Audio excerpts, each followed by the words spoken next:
All right, so thank you all so much for joining us for this continuing education webinar. I'm Aziza Belcher-Platt, the Education and Training Representative for APA's Division 49. And on behalf of Division 49 CE Committee and all of Division 49, we want to welcome you to our second CE webinar. So it is my absolute honor to introduce Dr. Michele Ribeiro. She completed her doctorate degree in counseling psychology in 2005 from Rutgers, the State University of New Jersey, with an emphasis in multicultural counseling and education.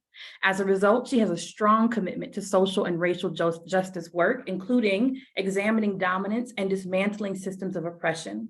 She is a licensed psychologist and group psychotherapist at Oregon State University's Counseling Center, has a small private practice, and is an adjunct instructor at George Fox University, where she teaches a group psychotherapy course for their PsyD program. She also previously was a national trainer for PESI Incorporated, a continuing education company for mental health trainings, where she presented on utilizing mindfulness and yoga within clinical practice. She is board certified in psychology, a fellow with AGPA, past board member for AGPA, and currently serves on the boards for APA, specifically Division 49 Group Psychology and Group Psychotherapy, and Division 52 International Psychology. She has published 2 co-edited books entitled The College Counselor's Guide to Group Psychotherapy and Examining Social Identities and Diversity Issues in Group Therapy, Knocking at the Boundaries, through Routledge Press. So without further ado, Dr. Michele Ribeiro. Thank you. And the biggest thing is I'm a learner. So I'm here to learn with all of you.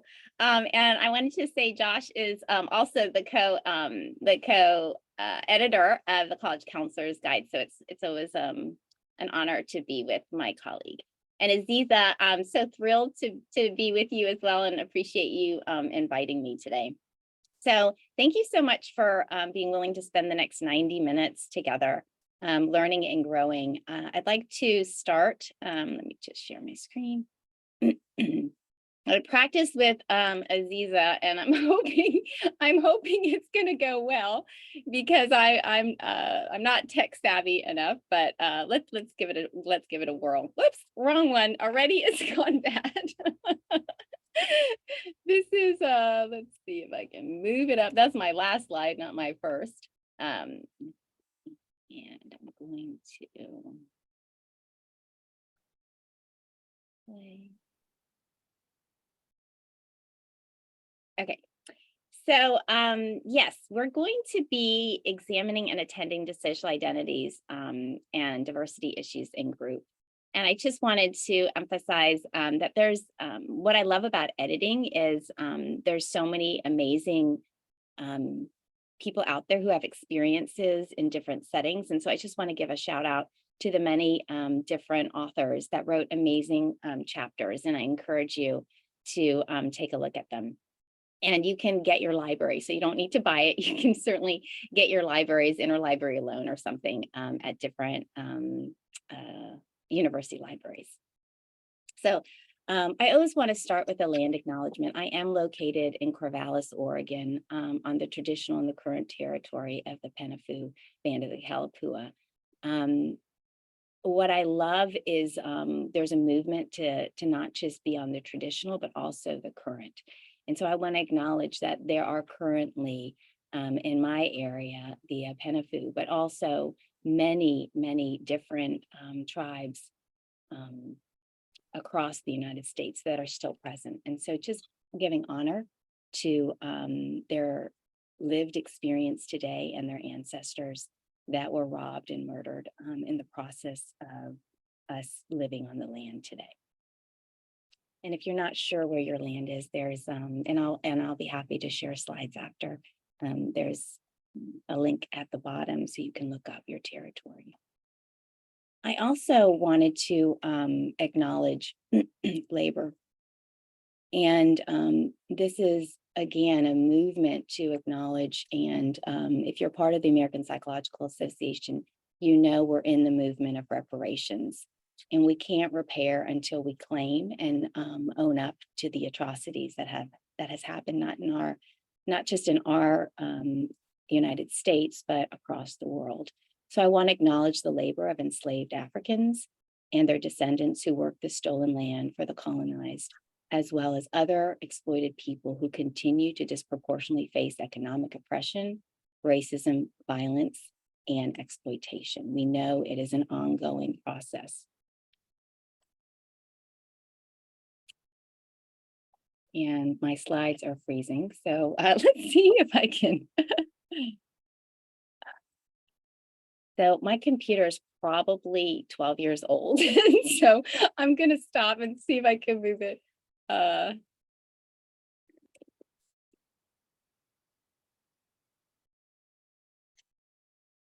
Sometimes I have to keep it in this because it likes to freeze, so I apologize.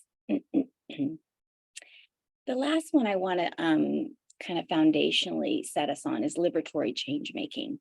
So this is being willing to own the vulnerability and risk associated with granting ourselves opportunities to struggle through the realities of advancing transformation within ecosystems that we live, both oppression, contextually, structurally, institutionally, relationally, communally, and intrapersonally. This is a quote from James Olivia, and I really love it. Peace, power, and pleasure are available when I prize mistakes, failures, and differences, both my own and others, not simply as acceptable, but also necessary. So I am going to make mistakes today, and I hope it models that we're going to make mistakes in our groups. And it's really an opportunity for us to grow and continue to understand, to break really dominant culture, which leads us into believing perfectionism is the way, and it actually is more authentic relating. So I was telling Aziza before I came that I had this wonderful experience with, we just hired a consultant, and her name is Dr. Letitia. Oh my gosh, I'm forgetting her last name right now. I'll tell it to you in a moment, but she did this with us, and I really wanted us to do this together. So I'm borrowing it from what she did with us yesterday. I want you to kind of lean into this with me. So I'm going to read these words, and then we're going to listen to Lou Aya, who wrote this song, and he's from the Peace Poets. This is the moment. Put down what you're holding. Everything is changing. Listen to the wind. And when you hear it, you don't have to fear it. Now's the time for healing everything you love. And I'm gonna play this, but I wanted to show, I was walking to work and I was thinking about change, and I picked up these leaves because it just reminds us of what we are doing in our groups, both with our members and also what's happening with us too. So we started with a green. This comes off in the same tree, and it went to this lighter color and this lighter color. And then this was also on the tree, a deep. So if you're not in areas where trees change, there's a lot of change happening. So let's just listen. And since you're all muted, what I invite you to do is to stop sharing for a second. I can find my. I'm going to put it back up because I'd like for you to actually sing along.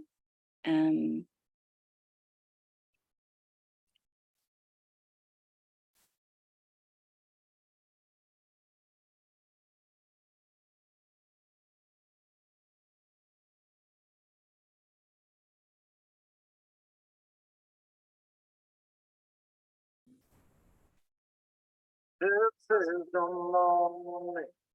Put down what you're holding. Everything is changing. Listen to me. And when you hear it, you don't have to feel. Now's the time for healing. Everything you want. Got it together. This is the moment. Put down what you're holding. Everything is changing. Listen to the wind. And when you hear it, you don't have to feel it. Now's the time for healing. Everything you know. This is the moment. Put down what you're holding. Everything is changing. Listen to the wind. And when you hear it, you don't have to feel it. Now's the time for healing. Everything you know. Sing it with me.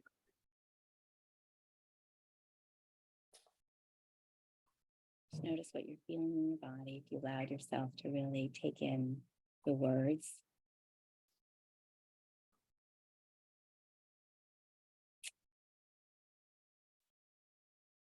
And I want to just open it up. What resonated for that for anyone?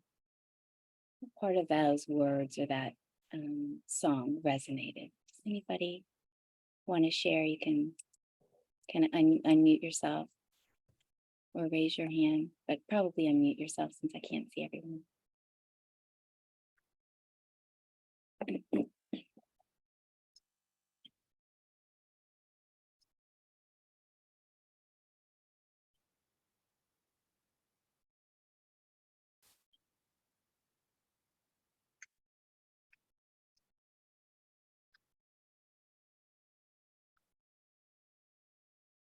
Michele, I always find that call to be like right here. I forget exactly how the poet framed it, but the be here now idea, encouraging and super challenging. So I felt both the like, oh yeah, and oh yeah. Yeah.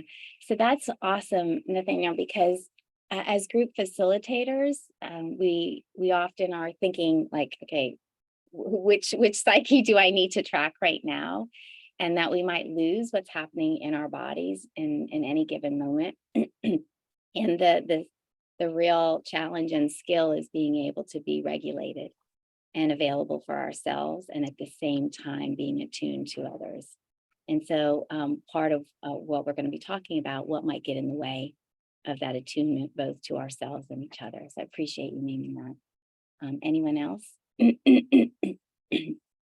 I feel like it was hopeful. This work can be hard. And I think depending on the news you hear on any given day, it can feel a little hopeless that things will change and go in the right direction. And so it was a nice reminder that things are changing and healing, even when there is an overabundance of really bad news. So Yes. Thank you, Aziza. It is hopeful. And sometimes we get caught up in the heaviness of the work. And that's, of course, makes complete sense because it is heavy work. But if we're not moving towards hope and joy, then we're losing the key piece of the work we need to be doing. Okay, I just want to check. Josh, is this working how I have the gallery right now? I was just suggesting that when you want group discussion, you could just put us all into an equal gallery so we can see each other. And is this what you're meaning? Are you No, in? I think,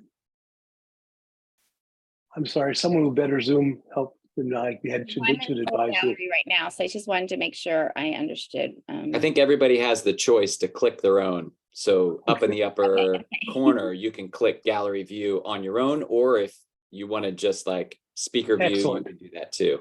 Thanks, Nathaniel. Excellent. Then that goes away kind of when you share your screen. So excellent. Thank you, Nathaniel. Thanks, Nathaniel. So moving on, these are just the learning outcomes. We're going to really look at different stages that a group therapist can move through in being less and more anti-racist in their practices. Looking at the difference between a multicultural framework and one in which the group therapist works to combat white dominance. But I would say dominance as a whole. So whatever privileged identities we might have. I particularly focus a lot on race and my white dominance, but I really want us to think about the larger lens of social identities and what privileged identities you hold, and then looking at or understanding a little bit about safety. So I don't know if you can see this very well, but I'm afraid to go back into, I'll try it again and see if I can.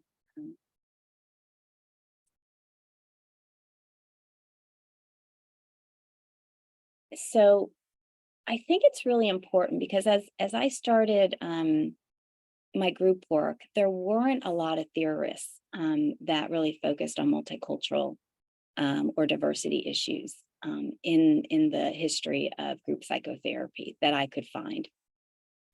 And I was in mainstream kind of American Group Psychotherapy Association when I started. So I started thinking more about my training back in the early 90s when the multicultural movement kind of got into play. So I want to just acknowledge that a lot of my work is not necessarily based in the traditional group therapy literature. It's actually based a lot in, and you'll see racial identity development theorists on the right side of the tree, Dr. Cross, Helms, Poston, Hartman, Sue and Sue. That was my earliest training in the early 90s. But also at the same time, I was introduced to meditation and yoga in the mid to late 90s. And so S.N. Goenka, B.K.S. Iyengar, Krishnamurti, who is an Indian philosopher, Mathaji Vanamali, who oversaw the ashram I lived at, Rudra Dev, Dwaka Sharma, and Mother Teresa are also real key theorists that have guided my thinking and my practice. Drs. Akbar, Audre Lorde, Bell Hooks, and again, moving into the late 90s and early 2000s, William Sue, Parham, Joe White, Beverly Tatum, Michele Fine, William Ming Liu, C.C. Ehlers-Klaus, Gargi Rorschach, Ridley, West, Boyd Franklin. So you're seeing a combination of spirituality and Black, white consciousness, as well as Kimberle Crenshaw, Drs. Lillian Gomez-Diaz, Helen Neville, Desiree Attaway, Jessica Fish, that's new ones to me around white supremacy and time. Drs. Moley and Paris Wheeler, Jack Hornfield, Tara Brock. So this is kind of the tree that I pull from of the work that and I love group psychotherapy and the theorists that have given us what we know in it. And I think it's really important to bring in a more interdisciplinary perspective. So I do think about an ecological context. And so I did want to give reference to the multicultural guidelines because we are constantly understanding ourselves through a wider lens, including the earth. And they're constantly interacting with each other. We're both balancing resilience of a people and a society, as well as trauma. And even though we know as much as we do, we consistently traumatize through decisions that leaders we make, both on a global context and again, and in as small as our groups that we may run. So this comes from Granska, Gonzalez, and Spannerman's work in The Counseling Psychologist in 2019. And I think it's really important because for those of us that are still working in a multicultural context, it's important to recognize that that's valuable and that's not all. We have to move. And the movement, at least in counseling psychologists and counseling psychology, is to not just look at, and for me as a white person, how do I talk to people of color and recognize oppression and be able to understand and help them see the systems that they're under and not necessarily to personalize it. But the other piece is to really engage ethical questions about the therapist's role to advocate for racial consciousness for white clients as well. So we're not just trying to be competent to work with people of color. We need to also, as a white person, We need to be competent to work with white people and to be able to name systems of dominance and how we all are struggling to fit into a society that was structured to benefit some and marginalized many. So part of this model is go from training white practitioners to do anti-oppressive clinical work with people of color, again, to consciousness raising, racial identity and affect exploration, anti-oppressive clinical work as a normative aspect of therapy with white clients. And there's some articles coming out about the ethics around that. But the key piece is if some of our ethics is non-maleficence and beneficence and justice, then what are we doing with our white clients by not raising the issues when they need to be raised in our therapy with them? So this is not about that per se. We can have a whole other discussion around that, but it's being able to start thinking, what am I bringing into my groups? What am I leaving out? And why am I leaving it out? And what positionality do I have? And I want to say that for some, particularly if you're a person of color and you're leading a group with predominantly white people, the power gets shifted. And so I want to recognize that power is not always experienced or felt as a group facilitator, depending on your identity. And I know you know this, but I want to just kind of name that because especially if you're white, sometimes you can forget and just assume that because you're the therapist, any group therapist is going to hold the power, and that is not necessarily always so. White supremacy as a core issue for clients of color. We're moving into white supremacy, including white racial affect, to talk about guilt, shame, and to work through it as a core issue for white clients. And recognizing whiteness as a racial identity rather than an invisible or unmarked norm. Moving into recognizing the social and affective practices of whiteness. So how does whiteness show up as a socialized practice in the groups that we're running is really what I want us to be thinking about. And I'm sure many of us already are, but just kind of emphasizing. So Bobby Harrow's Cycle of Socialization, I always appreciate. It's from the book Readings in Diversity and Social Justice.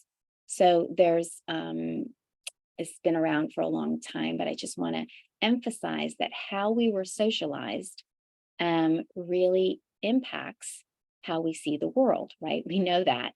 So if you're still socialized only through an identity of the group literature, I would invite you to broaden that.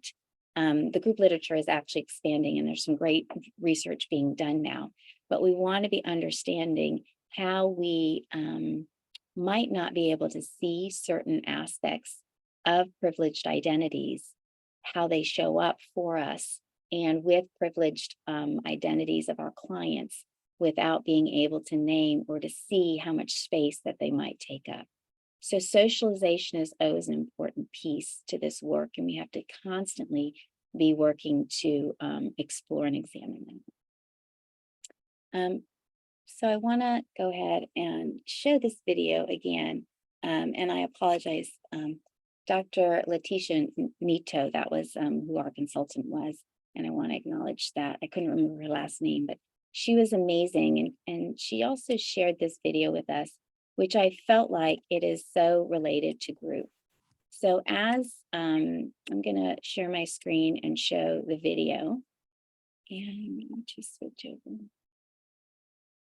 So this is Saubana, and I spent some time in Tanzania, and I was reminded about the power of our ancestry in other cultures. So I wanted to show this because this is all about seeing each other and acknowledging that when I see you, you can see me. And I don't think we've always appreciated the power in many cultural traditions and the relationship it has to our group work. So let me go ahead and show this snippet of this video.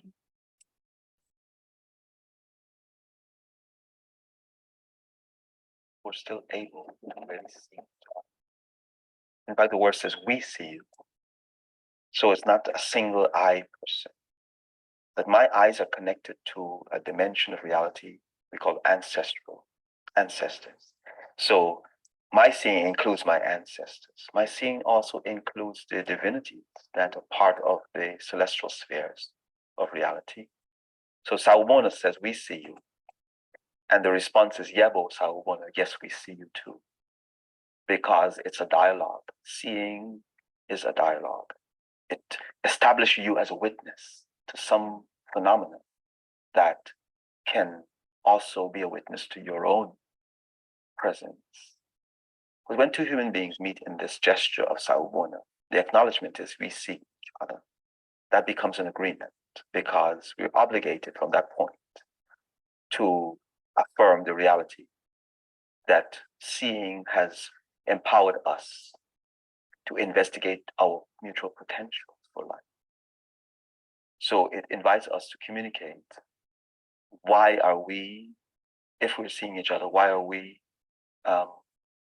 here at the same time? What is this moment of time giving us to be able to do? So it's an invitation to participate in each other's life. Seeing Sawubona also obligates a person to give to each other what's needed for that moment of life to be enhanced. For me, now seeing represents the question, how can I be, or how do I have to be in order for you to be free? Because I think our present civilization has taken away freedom from human beings, not because one culture oppresses another, but because we lost the imagination of what sight meant, of what these inner capacity really mean. So for me, it's important to reestablish the question: how do I have to be as a human being for someone else to be free? You tell me, and I would explore that possibility, because I think inwardly we all know what the prerequisites are for our own freedom. It's a type of consent. It's a type of agreement we need in order to exercise freedom. We can't do it out of self-interest. Freedom can't be pursued out of self-interest. Freedom must be a mutual gift from one human being to another, recognizing that if I limit one person's freedom, I limit my own. That we can't take away something from someone that is so mutually tied to the state of existence. Freedom is not from something or to achieve something. It's a freedom to be present with.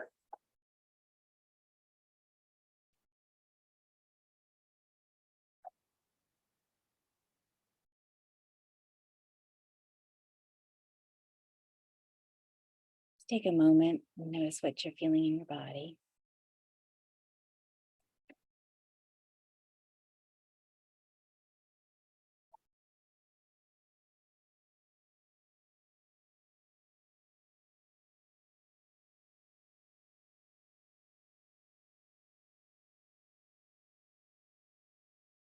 Anybody want to share anything that you might have felt as you were listening? This comes from the Global Oneness Project. Any thoughts or reactions?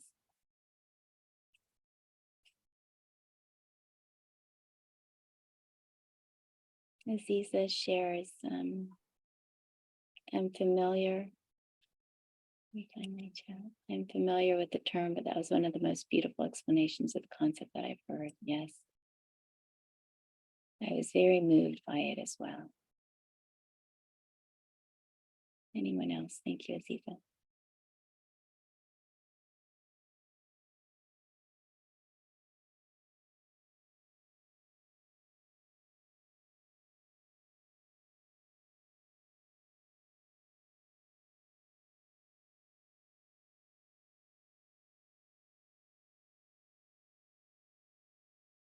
there's a lot that we're feeling in any given moment.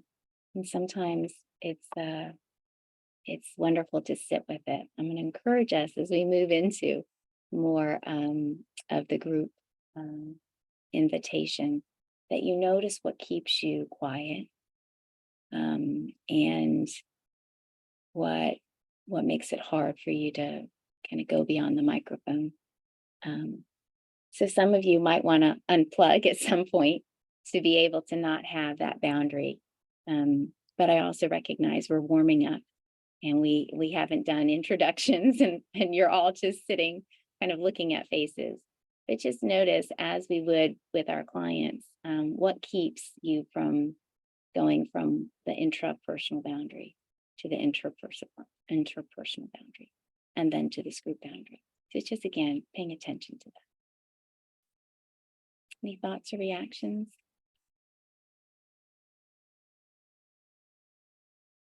Okay.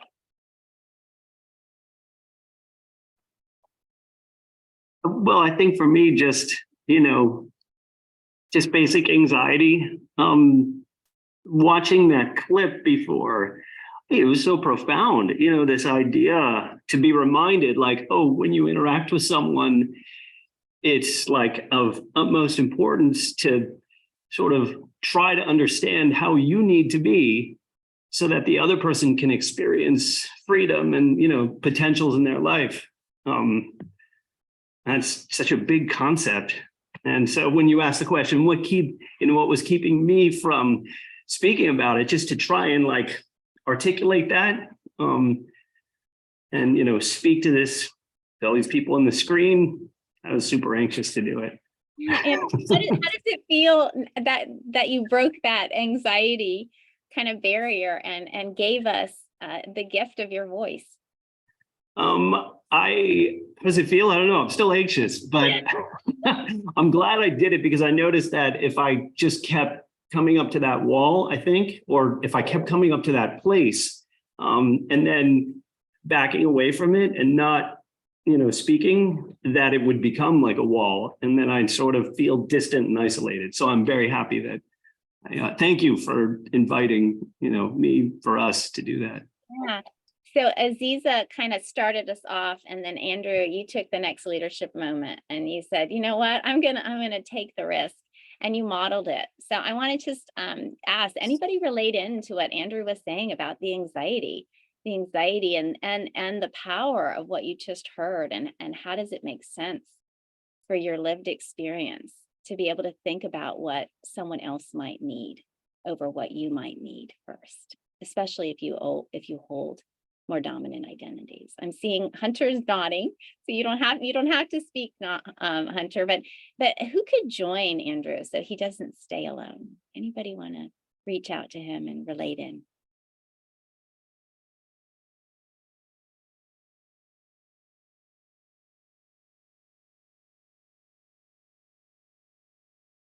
I'm going to relate into you, Andrew. I know I already did, but it is anxiety provoking, and we're in some way, we're asked to do what our clients are asked to do all the time, which is to take a risk, to step in, to lean in, and to believe that someone's going to hold your words with care. And I just want you to know that I loved what you had to say, and I loved how you trusted us in this moment to give us some of what you were feeling and thinking. So appreciating you. Thank you. Thank you. I see you. Anyone else? For me, it brought more curiosity. Maybe there is anxiety behind that, but these are wonderful ideas, but I'm puzzled. How do we apply that in a group? So I became curious how to bridge from the abstract, beautiful idea to the practical group leading. Mm-hmm. Thank you. So part of what came up for me, Chaim, is the sense of urgency, right? Like, oh, I got to know what to do with this. And that's a real dominant characteristic, actually, that I need to somehow move from the feeling of it to doing something with it. And part of what I'm asking us to do is to slow down and to take it in and to understand that it's a process of being able to see. And yes, time, there's like this, like, yeah, what do I do with it? So it's this tension that we hold of how do we take some of these concepts out of just the intellectual understanding, but learn to embody them.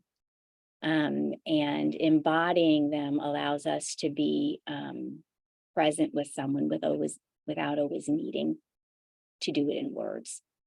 So let's hold that tension, and we'll move forward, unless anyone else wants to say anything before we. Okay, I will come back to that, Chaim. Thank you for asking that question, or making that need known. So can we go back to me and technology are not great. I can't find how to do. So Aziz, I'm so sorry. I'm just not doing well on this presentation piece. Oh, skipped over. So I want to show this slide, and I'm trying to figure out how I can go into my full. Oh, here we go. Sorry. This is what happens when you go back and forth. I love this. This came actually from a family psychology journal. Morgan in 1996 kind of came up with this framework. It's a framework we know, looking at privileged and marginalized identities, or agentic and target identities. But I always find it really helpful. And again, Kimberle Crenshaw talks about the interlocking systems of oppression, particularly in terms of very marginalized identities. So African American and woman, or trans and African American, or disabled and indigenous. So when you look at the most marginalized in society, I like this because we begin to look at it's more complex, right? It's not just I'm agentic on this front, but when I think about even myself, I have many agentic identities, and I also have to look at my ancestry. So what aspects of my ancestry were marginalized that I lost? And so one is language. My mother, when she came here from Austria, she didn't want, people told her, don't teach your children German because they won't learn how to speak English well. And so there's a loss to my ancestry because of dominance that has happened in another part of the world. And we all our ancestors come from different places. And so be thinking about, where do you hold many different identities, both in terms of the marginalized and the agentic or dominant identities? And how am I thinking about them as I lead or co-lead my groups? So Ibram Kendi talks about racism lives within each of us. And for a long time, I really used the model that white people could only be racist. And I still feel like when you look at it as a system of power and plus prejudice, that's often the case.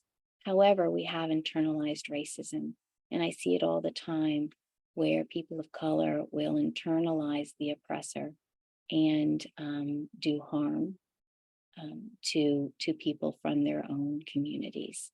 So if racism lives within us, then we have to work on ourselves and be a part of the undoing. This comes from Dr. Kendi. To be anti-racist is a radical choice in the face of history, requiring a radical orientation of our consciousness. So why I love social identity work, it really requires us to dig deeper into how, and I'll speak for myself, how my dominant identities play out without me even being aware of it much of the time. So I took this from Surgery Redesign, and it was for just looking at doctors actually, and I took it and created it for the group psychotherapist. So I want you to think about where you might be, and this is not a linear, that there might be times, and I see it in myself, that I don't speak to something. So I find myself colluding. So I might go back into a comfort zone, or then I might find myself feeling more ready, and I might move into a growth zone. So think about, in becoming an anti-racist group therapist, do you find yourself more in the comfort zone? Examples of being in the comfort zone might be diversity issues will surface as they need to. I don't need to do anything with them. Another might be racism is an issue that doesn't need to be addressed in group. I'm going to let whatever emerges emerge. So you stay in how you normally have always done your groups, and this can shift as more and more multicultural and anti-racism work and research goes into the group realm.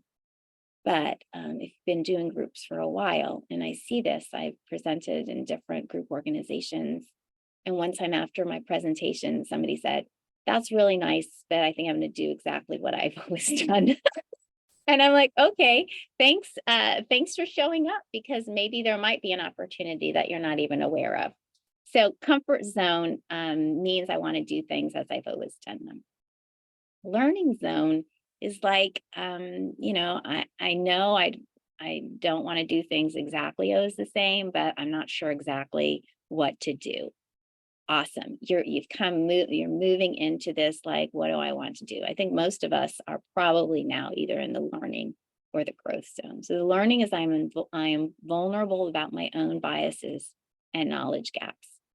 I understand my own privilege in ignoring racism. I educate myself about race and structural racism. I learn how to sit in discomfort, and I learn more about how my privilege can show up as a leader in my groups.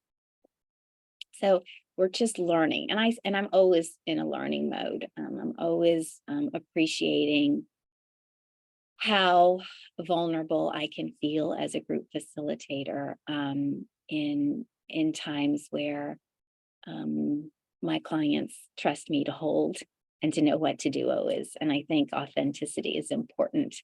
But the piece that I'm working always towards as well is growth. How am I stretching myself? And as soon as we know that cultural competence is a lifelong process, we never really arrive at it, especially as we think about the leaves. Everything's changing, right? We're always changing and growing. And that means our society and the issues that arise are always changing as well.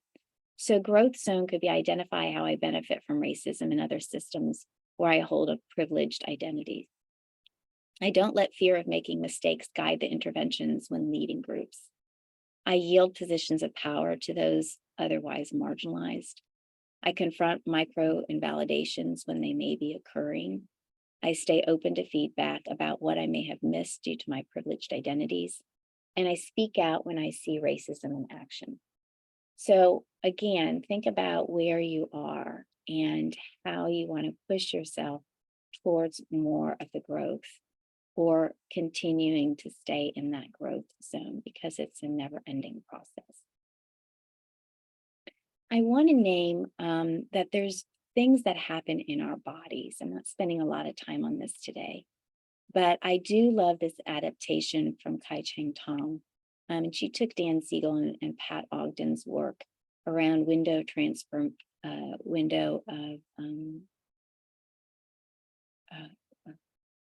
tolerance.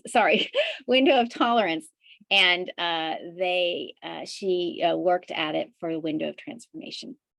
So think about what keeps you in the comfort zone, or what keeps you moving into the learning to the growth zone. So sometimes we can get really hot and scared and anxious, and they identify that as potentially the fight or the flight.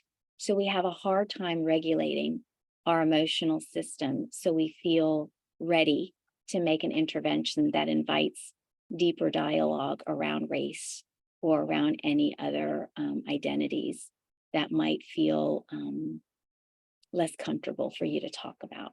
Usually gender, it's been so much in the literature for years since time immemorial in the group world that we don't think about gender until we get out of the binary of male and female. And now we have other, there's not just two genders. And so now we might feel uncomfortable if transgender or non-binary or other identifications, how do we negotiate in that group? So whenever we are moving into something we know, and Krishnamurti talks about moving from the known to the unknown.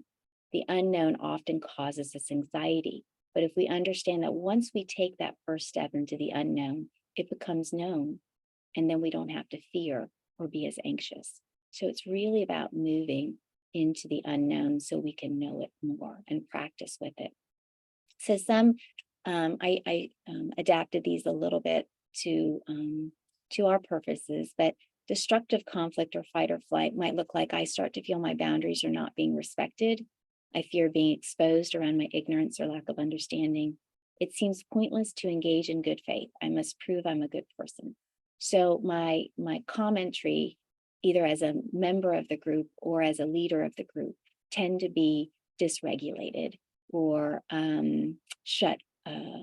let's say dysregulated. So anxious, hot, you feel anger or you feel scared.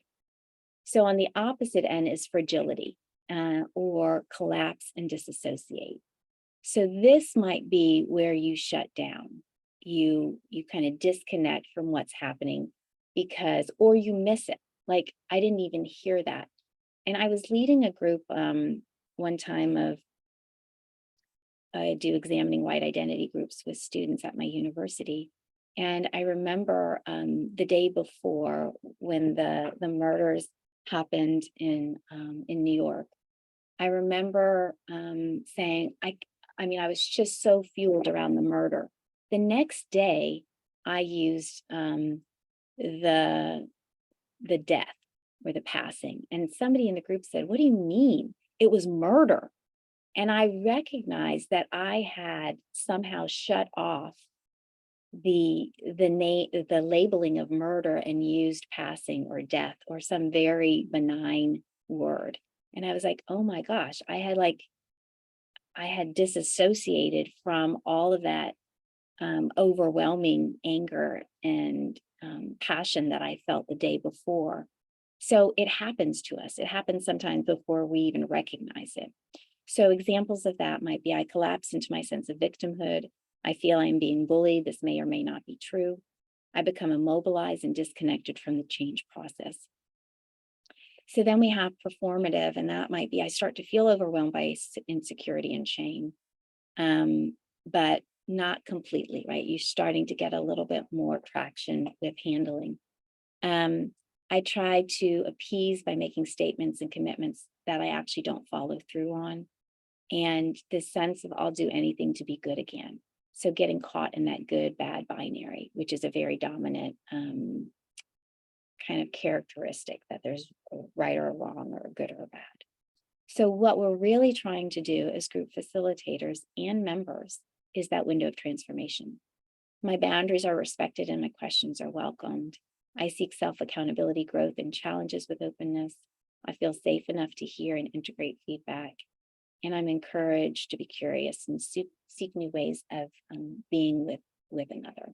I'm going to stop here just because this is supposed to be a workshop and I'm doing most of the talking. So I want to open it up and any thoughts or reactions or how that might resonate for you. So it could be either the anti-racism kind of model where you find yourself, or it could be what thinking about a time as you were leading a group or even being a member of a group where you felt dysregulated or that fight or the flight, or you felt like you moved into collapse and a disassociating. I gave you an example when I was leading a group of white students and not naming the murder. And then, or if you found yourself regulating and saying, yeah, I can actually show up. So maybe I might have said a microaggression, and I was able to name that, wow, I recognize that I did harm right now, and I want to know how I can repair it. So any examples, or anyone willing to share where you resonated? So you don't even have to give an example. You could just say, I resonate in this place. So yeah, anybody want to take a risk and share any thoughts or reactions?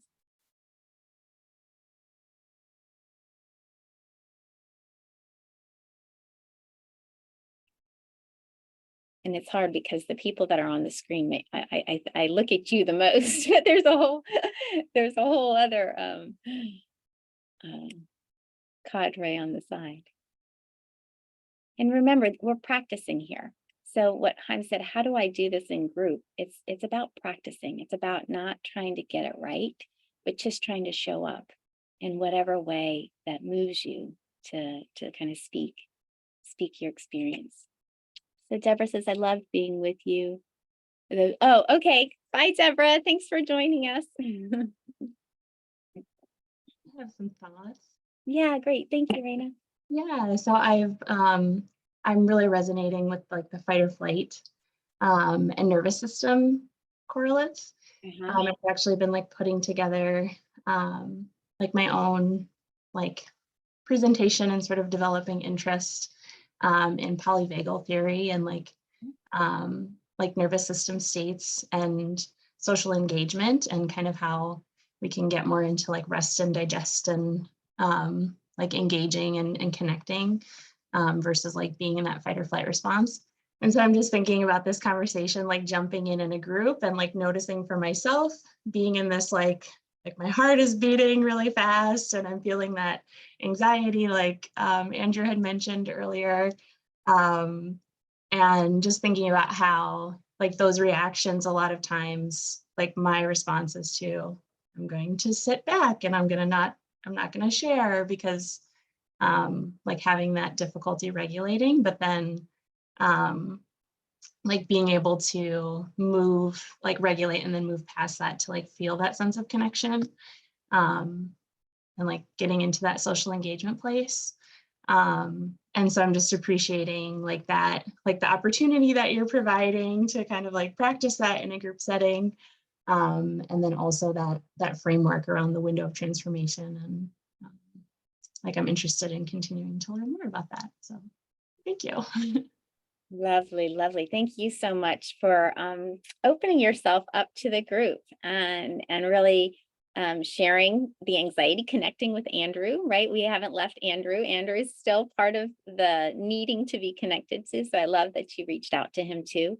Anyone else want to connect to what Raina shared? Maybe in terms of that dysregulated or that anxious state. And or you could also differentiate, maybe something else resonated. Thank you for your leadership, Raina. I'm definitely resonating and thinking of a little difference too, of like a freeze response too for me, of where I just like vanish, my thoughts just vanish, and kind of feeling that in that kind of those moments of dysregulation too around. And like, I think also a something else that's coming up is like a judgment of maybe I don't, like it's like good, but also this idea of like maybe I don't have anything to offer or that I can't contribute in some way. And so that's also something that I'm like resonating in those dysregulated states and helpful to kind of see it. Yeah. Oh, Eve, I love what you gave us. Anybody connect with what Eve said? Like, do I have something good enough? Deb, are you raising for me? No, I was joining with the Yes. identifying strongly with what Eve said. It is the one place, even though I am old and people who know me know I can be loud and brash, it is where I still have imposter syndrome, is about talking about these sort of social identity conversations as just a white male, and I have to get over my own feeling of like, I think I'm the problem, but I don't want to be. And how do I work on that? And how do I be accepted as part of the voice in a conversation in a helpful way and not in a, there goes the white guy dominating again. We're used to that in this society. And so it is really an area where my anxiety gets really raised and I tend to struggle. And it's something that stands out in particular because I don't feel like I struggle in a ton of other clinical areas and realms, but part of it is it's only recently that even the world has started to dive into these type of attunements and conversations. Yes. Anybody want to connect with Tev? Being white, male, and having something to offer the group and having something that you want connection. Like, I love it's that both and, Tev, that you named. Who wants to connect with Tev? Hunter, you look so ready. Yeah, I'm an external processor, so I feel a sense of oftentimes, I don't know, a sense of for sure self-doubt, and I think a lot of fear around whether I'll have something to offer or not, or something that moves the conversation forward. So I connected a lot to what Eve had shared. I feel that myself as a doctoral intern at my site and a trainee here, and someone who's getting, new to a lot of these things as well as the field. I think I feel a sense of self-doubt in general, and like I don't know where, like even now, like I don't know where I'm going to end up with what I'm saying inherently, and so, and then trying to be mindful with my identities and taking up a lot of space and all of that stuff, and so that informs a lot of my not talking, my leaving the mic on mute and not sharing, I think.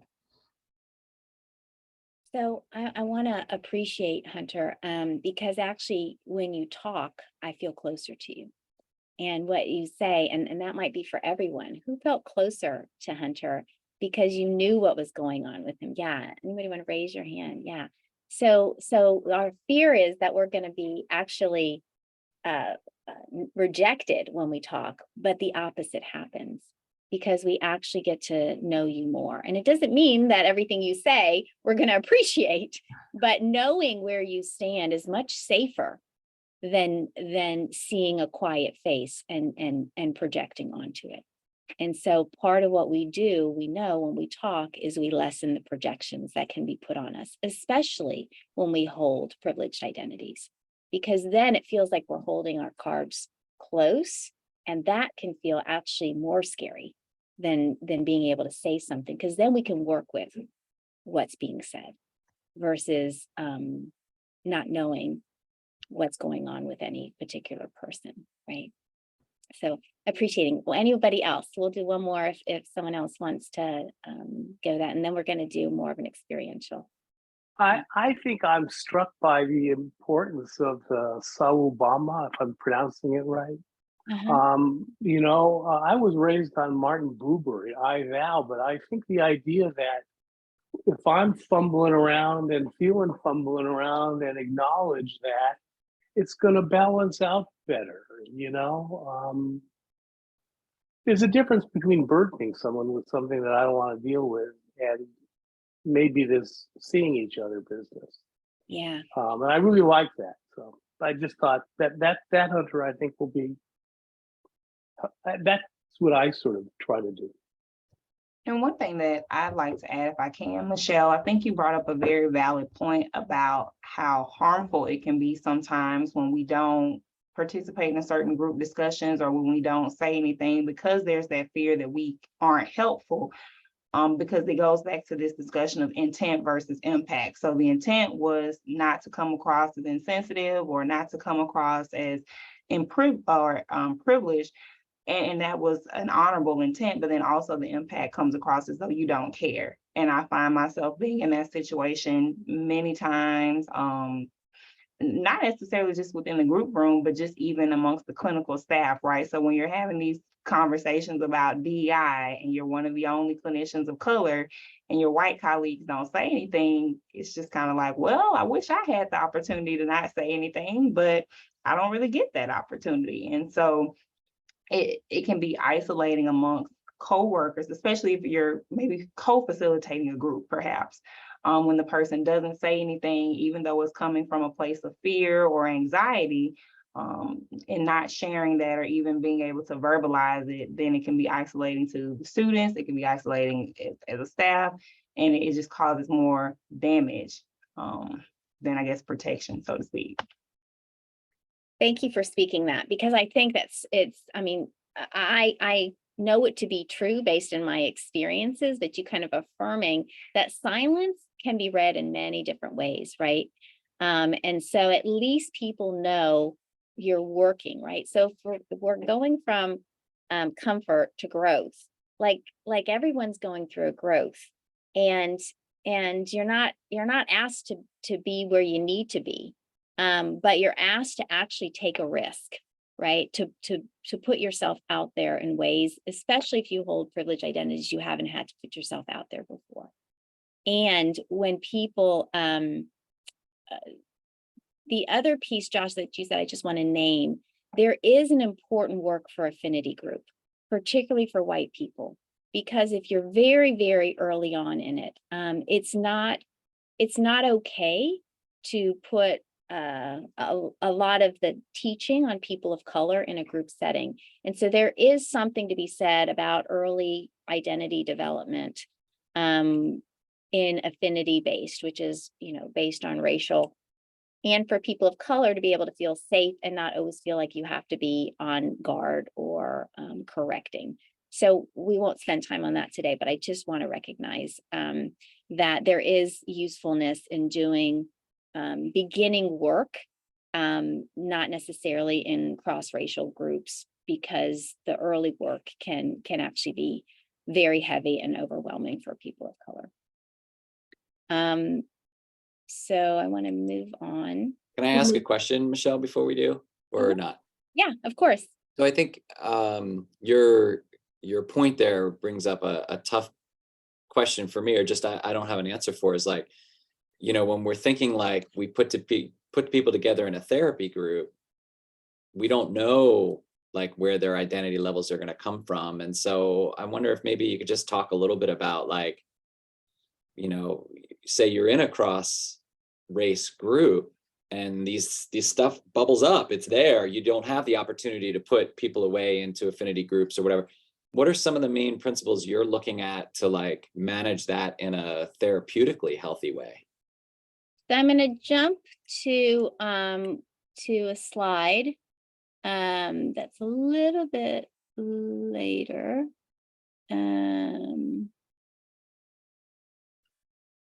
So my pre-group meeting contract. So this probably looks very similar to what most of you have. I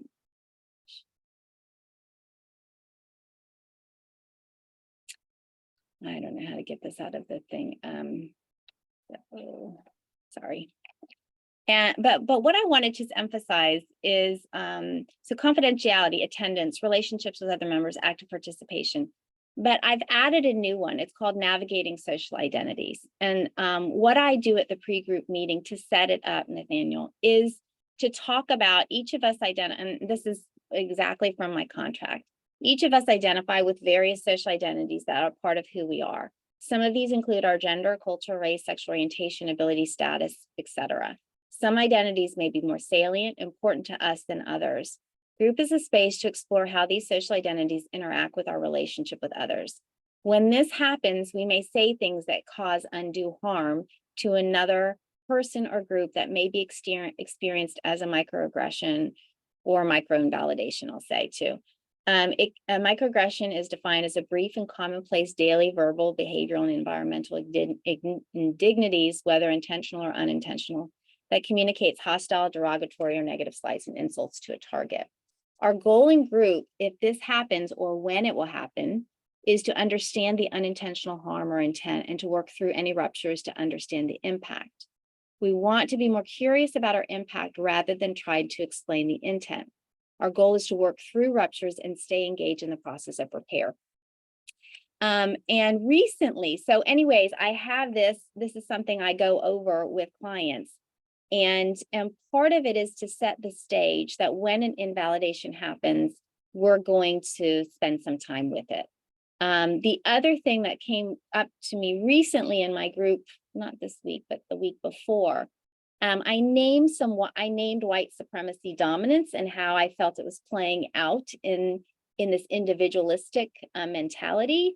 And I said, you know what I should add to my group screen now, to talk about dominance and to talk about how we are shaped by supremacy through a wider lens, not just white supremacy, but supremacy around sexual orientation, supremacy around age, supremacy around ability. Those are all supremacist ideologies. And so that's something I'm toying with now to also add. So part of my groups are both educational, and I feel like this is part of one of the foundational educational pieces now.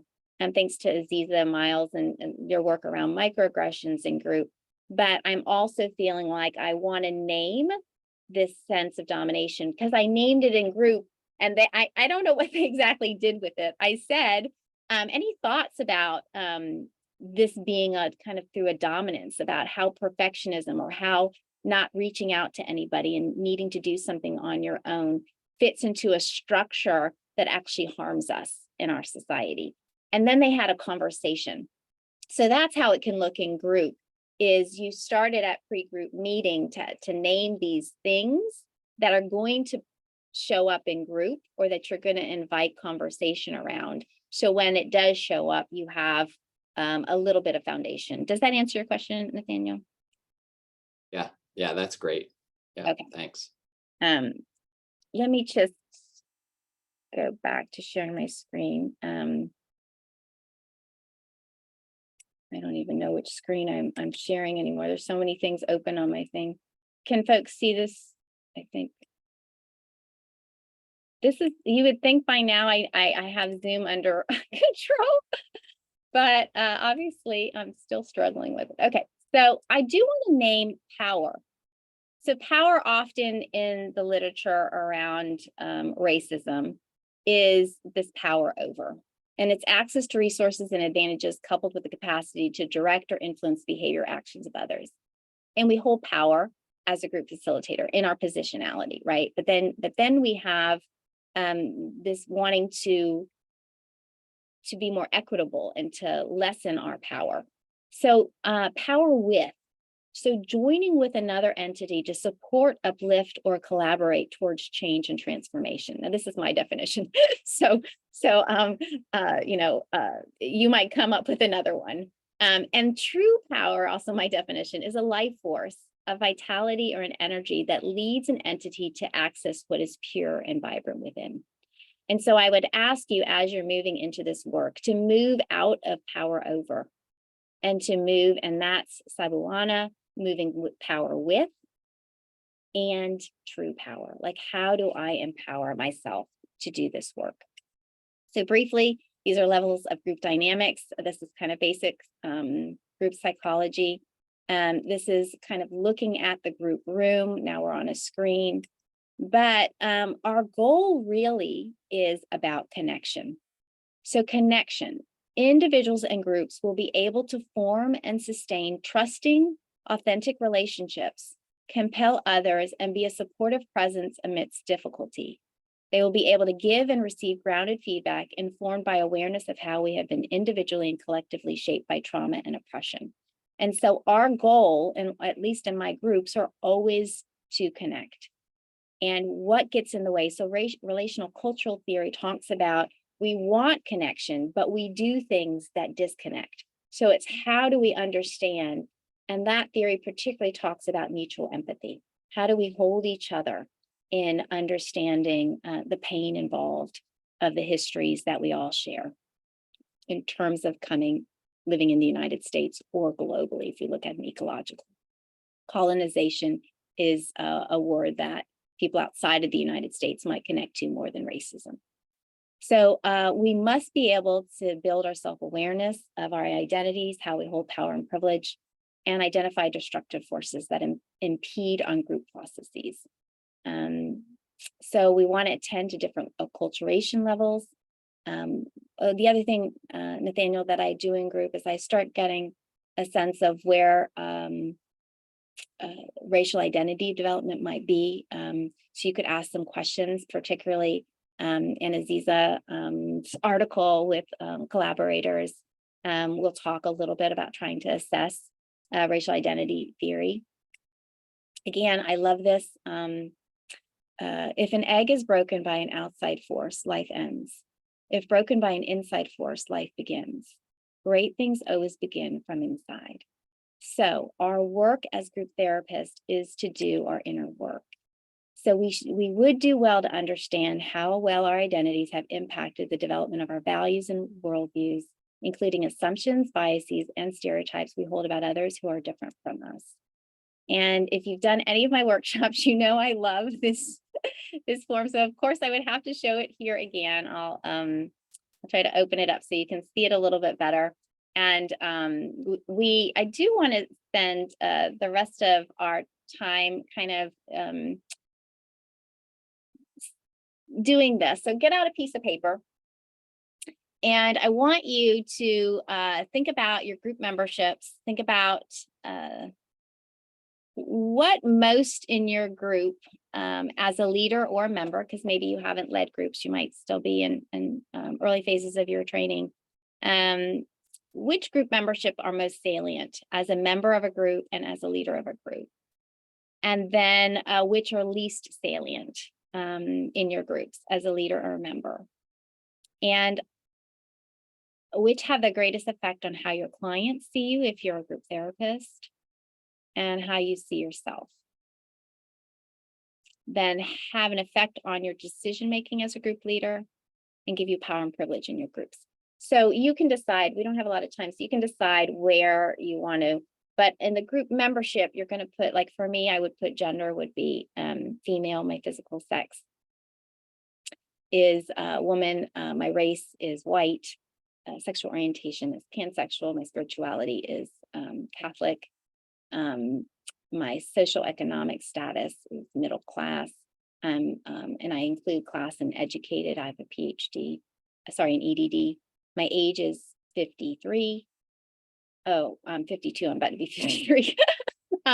My ability is temporarily abled, but I've been having some ability issues. My national origin is the United States. My immigration status, I was born in this country, and so I have the privilege of citizenship. My education, again, is at the doctoral level. My body size and type is actually fairly small, and that allows me a lot of privilege. And then there's another category. So, so there's kind of my example of going through my group memberships. So take a minute or two to just kind of think about these things, and then we'll open it up.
So as you're finishing up, I want to probably focus on,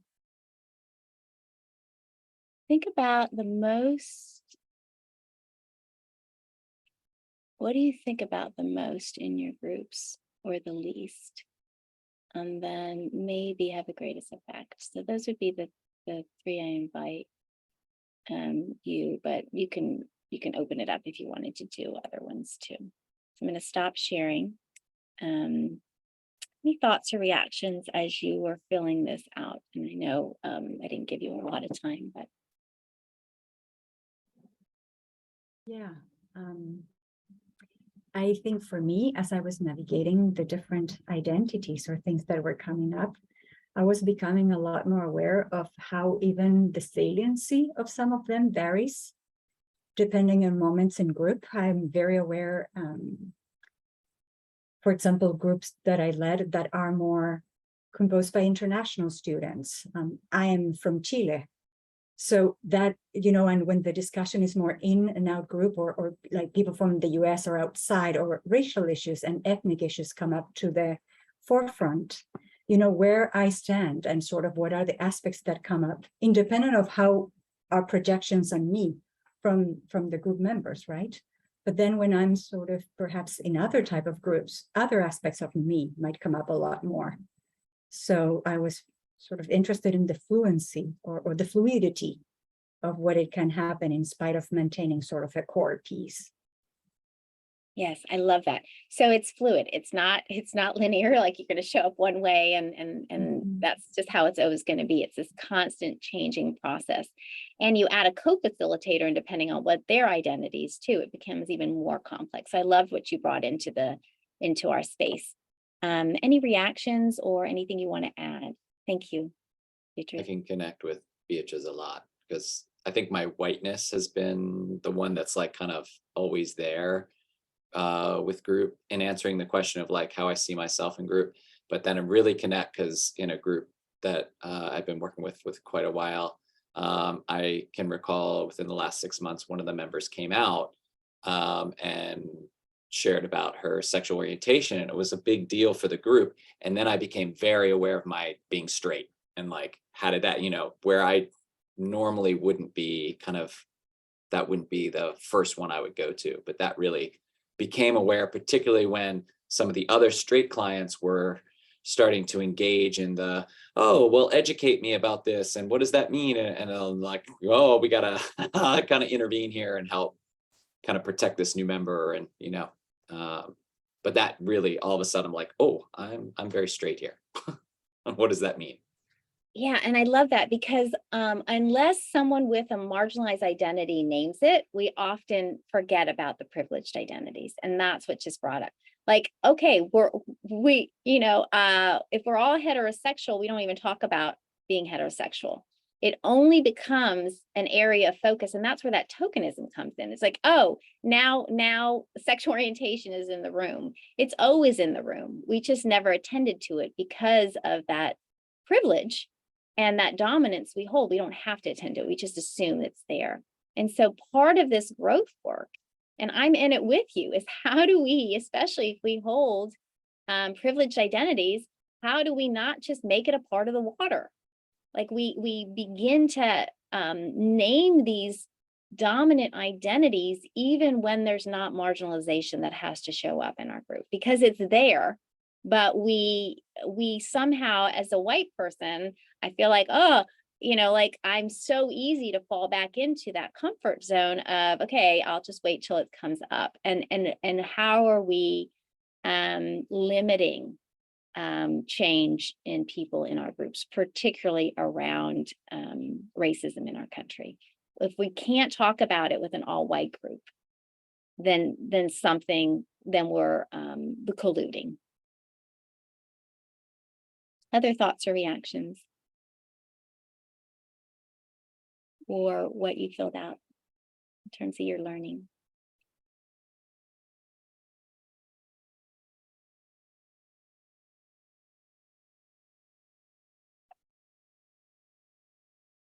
I'm going to leave here more excited about Sublama because I think that has a lot to do with how we engage with each other, whether I'm making a group screen and trying to assess someone or how I'm going through time with my co-leader. I think it's a really great concept, and it's just, yeah, I want to learn more about that. Yeah, and I would say the concept is an African roots, and I think the pieces we have to learn from other ways of knowing, and particularly as white people or people of color who were trained in a white dominant system, which is a lot of us. It's unlearning and learning new ways to be in relationship with each other. That's not a power over, but a power with and seeing each other. So let's just move on to finish up. Again, the notion is that all groups are a microcosm, and we have to be able to understand the different layers and how they play out in our group. They're not impervious to issues of power, privilege, and oppression, and we have to name them and negotiate them.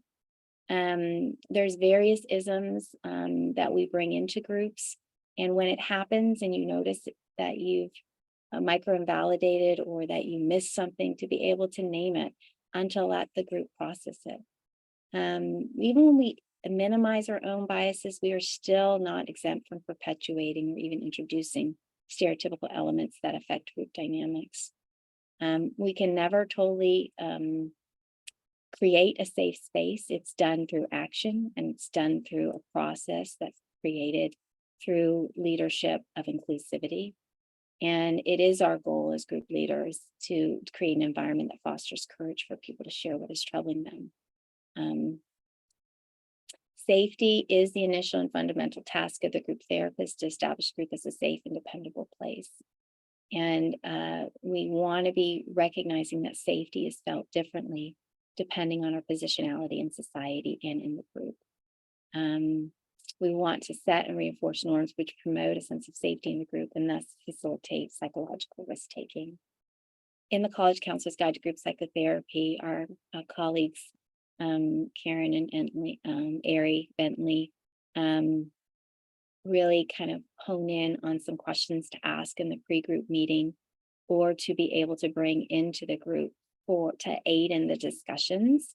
So Haim, in terms of really taking in, or again, Aziz and colleagues' article, to bring in some of those ideas around how to begin these conversations, particularly if we hold more privileged groups with more privileged identities.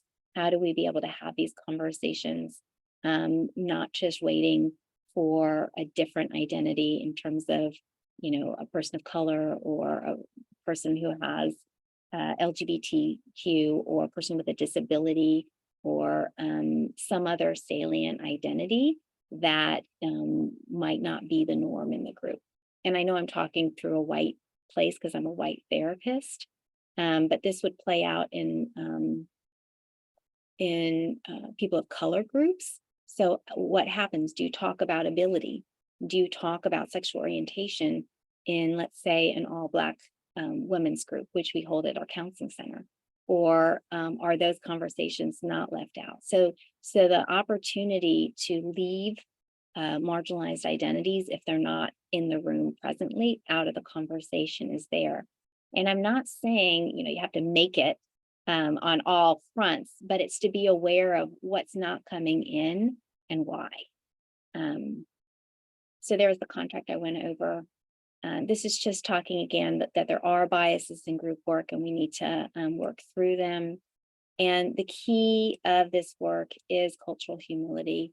And it's understanding that we do have identity statuses, to recognize that power accompanies certain statuses, and know how to detect when microaggressions or micro-invalidations occur. We need to attend to cultural issues when selecting peer group members, and we need to build up our capacity and our commitment to respond in ethically responsible ways, with the aim of liberation. So my new, I'm really into liberation psychology, And this is Bobby Harrow's work again about the cycle of liberation. It starts when you stop being comfortable and you start stretching yourself and you start practicing things that haven't been practiced before, so you can feel more comfortable and authentic in the relationships that we all so desire to have with each other. I told Aziza I would show this. I know we're at time. I'll show this because I just got this on LinkedIn and I loved it. So I'm going to show this as an ending, and then while I'm getting it up, any thoughts or questions, reactions as we close with this one last piece while I pull it up on the computer.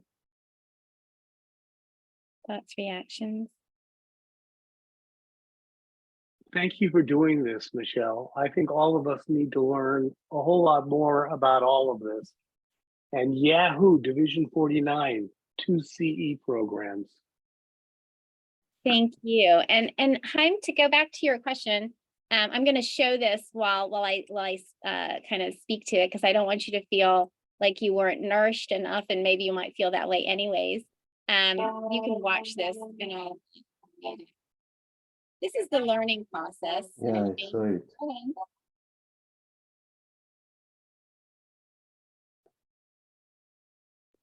Oh, that's so beautiful. Oh, I know.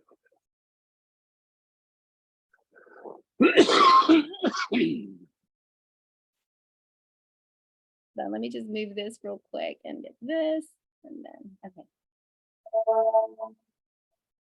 Do you have a link to that, Michele? I saw it and it's wonderful, but I cannot read it. Can you see it?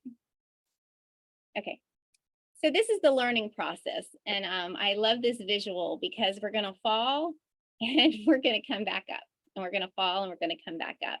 And part of this process is to be able to have these conversations about identity in our pre-group meetings, to be able to invite people to locate themselves in terms of what salient identities in that first group, to invite people to name what are some salient identities that you'd like to share in our group today, and to be able to be aware enough of how you might bring it into the group sphere more overtly rather than allowing it to be covertly playing out.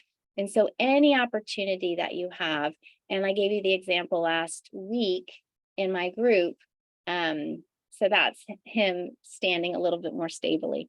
So hopefully that gives you this courage to know that part of the learning process is falling down and getting back up and falling down. And I do it all the time, and it's not always fun.